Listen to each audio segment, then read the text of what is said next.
morning guys, for today's video. Atin natin yung kanin dahil isasanlag na natin. At atin na itong ilagay dito. Yan. Para lumamig na mga amigo. Para mamaya, diretso na yan ano. Hindi na mahirapan pagturog. Kaya kinaganyan ko na lang yan guys. Kasi madali lang siyang durugin no. Para diretso na pag lumamig, gisa na lang, diretso na gisa. Yan mga guys.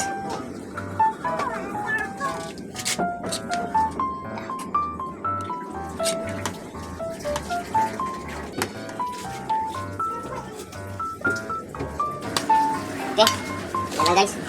Yan. Dahil wala tayong tagahawak. Okay, mamaya na ulit. Bye bye. Bye. Bali sa atin muna pinagkatiwala ni Boss Tigis yung pagsasangag. Ayan.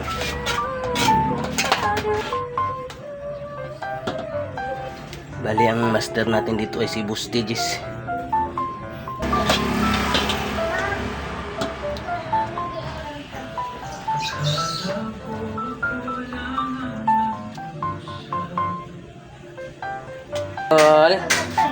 Hey guys, thank you for watching now.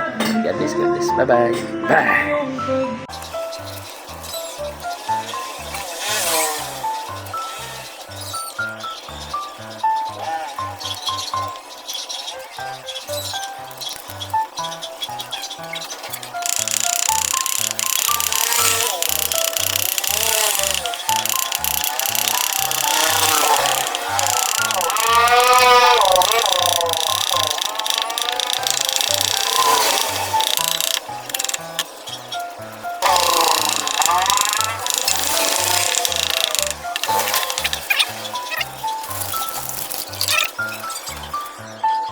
Guys, tayo ay mag-unlag na. Yan. Bali, nalagyan ko na yan ng pampalasa. So, bakit? Mainit. Bagong ligo lang tayo guys. Dahil mahirap. Unahin natin yung pansadlag. Mahirap yung ligo. Pasma tayo. Yan. Yan, taon na. Pwede na ito. Yan.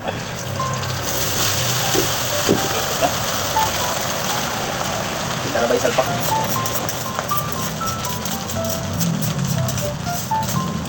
Ika natin pinuntihan ko lang yung lagay ko ng mantika guys.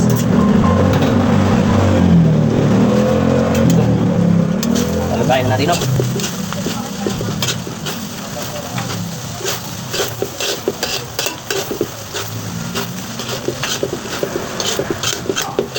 Yan, kasandok. Shout out sa'yo, kasandok. Kasandok mo rin ako ngayon. Sige na, hindi na ako nagdamit kasi init. Titinda pa tayo mamaya. Mga namoy pawis agad ng damit natin.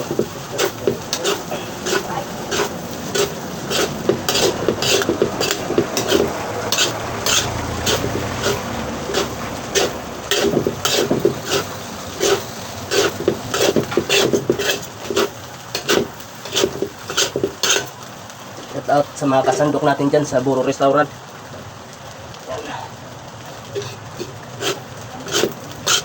Okay, kasandok Domingo Simonli kasandok Munli Babahog kay kasandok Tigis Real Homemade Food Product.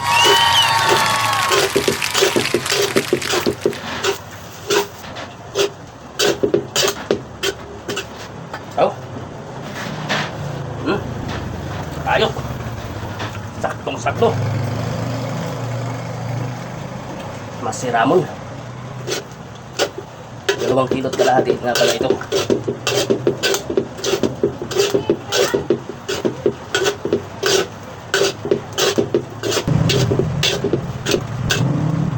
Ayos.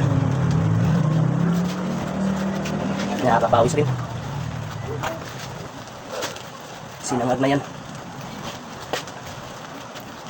So nandito na lang guys ang ating video. And thank you for watching.